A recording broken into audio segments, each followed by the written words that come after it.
Iran? Well, we're going to analyse the latest for you now by taking a sideways look at you from Turkey. Turkish President Recep Tayyip Erdogan declaring that the main priority to his country now is to secure a ceasefire in Iran and open the door to dialogue. Well, let's cross to Ankara. We're going to talk to our correspondent, Jasper Mortimer. Jasper, give us the view from there after, amid those evacuations, those people leaving, as we saw Iran heading into Turkey. I mean, how would you say that the conflict is being viewed there?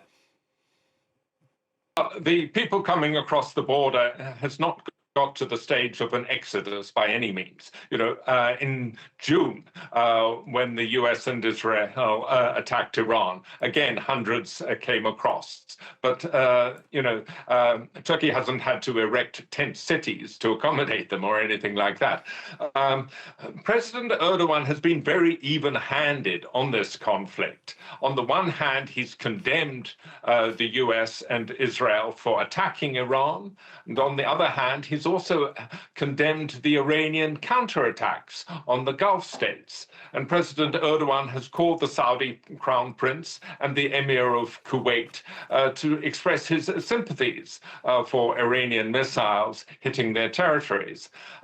Inside Turkey, Erdogan's opposition to the war is supported across the political spectrum. The pro-Kurdish party DEM is often opposed to Erdogan, but it too has come out against America and Israel's attacks on Iran, saying it hasn't forgotten the fact that the mullah's regime in Tehran has killed tens of thousands of Iranians, but that regime change is for the Iranians themselves. It shouldn't come about through external powers.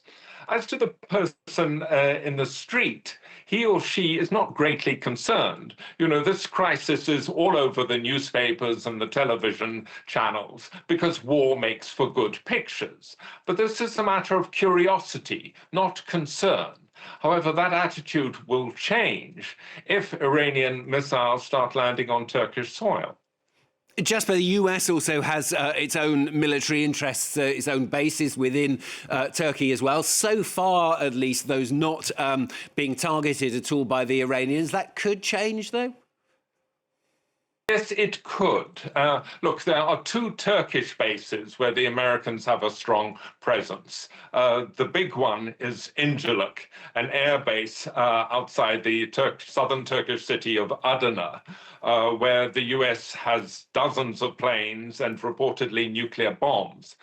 The other is a much smaller place, the Kuricik radar station in the southeastern province of Malatya, where the radar equipment is American. Now, both of these bases are integral to NATO defenses. And before the war, Iran warned that if it were to be attacked, it would strike US bases wherever they are.